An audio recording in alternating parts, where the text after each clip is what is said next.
Assalamualaikum warahmatullahi wabarakatuh. Kami dari kelompok 7 yang beranggotakan Aditya Sriningsih, Anita Dwi Wahyuni, Nadiratul Kolbi, Salma Kiraina. Kami akan membahas tentang diferensial dan hampiran. Definisi dari diferensial. Andaikan Y sama dengan fx, terdiferensialkan dx, dan andaikan bahwa dx diferensial dari peubah bebas x. Menyatakan pertambahan sebarang dari x. Diferensial yang bersesuaian dengan dy dari peubah tak bebas y didefinisikan oleh dy sama dengan f aksen x dx.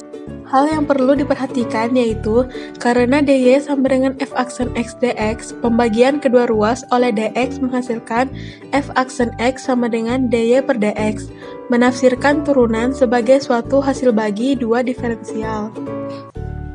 Bersesuaian dengan setiap aturan turunan, ada aturan diferensial yang diperoleh dari bentuk sebelumnya dengan mengalikannya pada dx. Pada tabel di bawah ini, ada perbedaan antara aturan turunan dan aturan diferensial. Pada aturan turunan yang pertama, dk per dx sama dengan 0, sedangkan aturan diferensial dk sama dengan 0. Yang kedua, d kali ku per dx sama dengan k kali du per dx. Aturan diferensialnya, d kali ku sama dengan k kali du. Yang ketiga, d kali u tambah v per dx sama dengan du per dx ditambah dv per dx. Aturan diferensialnya, d kali u tambah v sama dengan du tambah dv. Yang keempat, d kali uv per dx sama dengan u kali dv per dx ditambah v du per dx. Aturan diferensialnya, d kali uv sama dengan u kali dv per v kali du. Yang kelima, d kali u per v per dx sama dengan v kali du per dx kurang u kali dv per dx per v pangkat 2. Aturan diferensialnya, d kali u per v sama dengan v kali du kurang u kali dv per v pangkat 2. Aturan turunan yang kelima, d kali u pangkat n per dx sama dengan nu pangkat n kurang 1 du per dx. Aturan diferensialnya, d kali u pangkat n sama dengan nu kali n kurang 1 du. Meskipun definisi dy menganggap bahwa x, y adalah sebuah peubah bebas, anggapan tersebut tidak penting. Andaikan y sama dengan fx, dengan x sama dengan gt, maka t adalah peubah bebas dan x dan y keduanya bergantung padanya. Sekarang, dx sama dengan g aksen t dt, dan karena y sama dengan f kurung buka gt kurung tutup, dy sama dengan f aksen kurung buka gt kurung tutup g aksen t dt sama dengan f aksen x dx.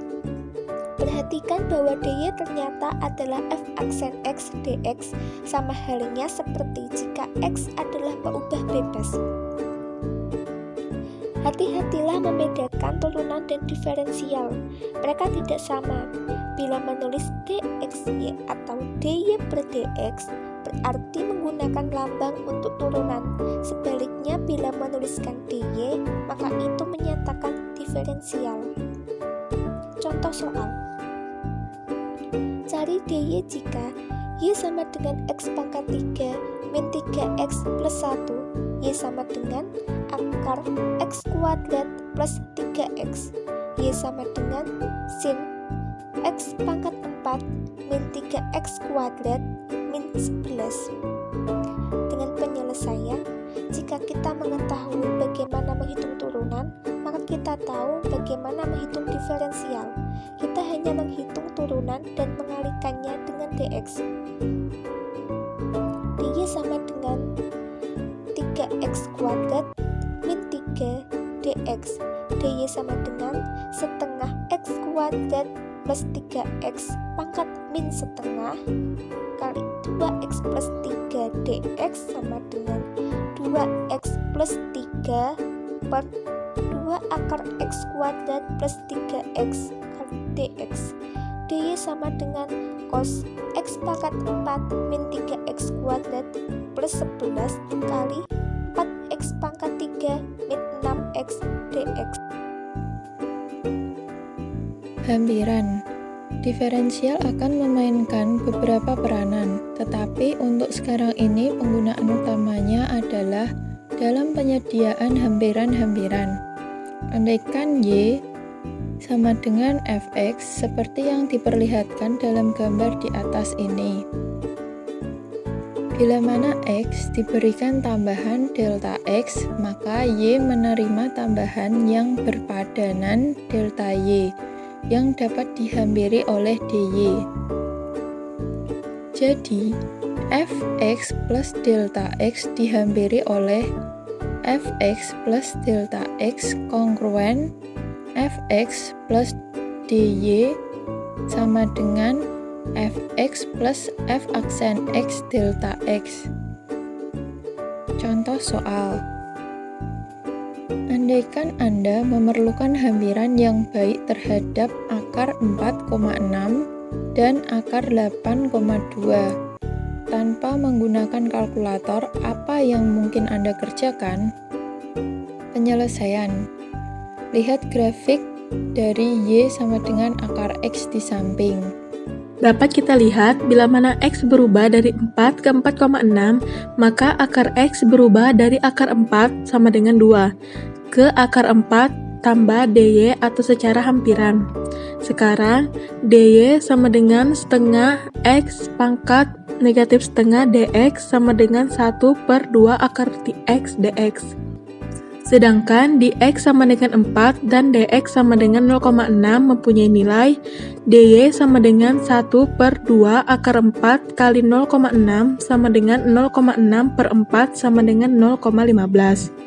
Jadi, akar 4,6 kongruen akar 4 ditambah dy sama dengan 2 tambah 0,15 sama dengan 2,15.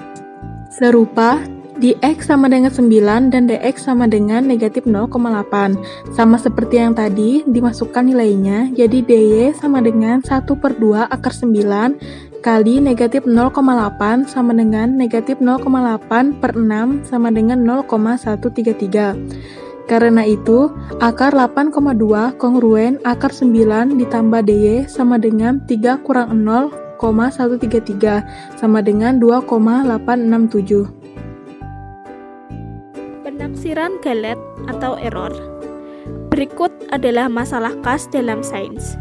Seorang peneliti mengukur peubah X tertentu yang bernilai X0 dengan galet yang mungkin berukuran lebih kurang segitiga X. Nilai X0 kemudian dipakai menghitung nilai Y0 untuk Y yang bergantung pada X. Nilai Y0 tercemar oleh galet dalam X. Tetapi seberapa buruk?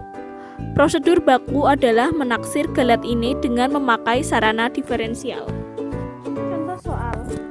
Rusuk kubus diukur dengan panjang 11,4 cm dengan kemungkinan galet lebih kurang 0,0 cm. Hitung volume kubus dan berikan suatu taksiran galet dalam nilai ini. Penyelesaiannya yaitu volume kubus V yang rusuknya X adalah V sama dengan X pangkat 3. Jadi, dV sama dengan 3X kuadrat dx. Jika X sama dengan 11,4 dan dx sama dengan 0,05, maka V 11,4 pangkat 3 menjadi 1482 dan dV sama dengan 3 kali 11,4 kuadrat dikali 0,05 yaitu hasilnya 19. Jadi kita dapat melaporkan volume kubus sebagai 1482 lebih kurang 19 cm kubik. Sekian dari kelompok kami. Terima kasih. Sampai jumpa di video selanjutnya.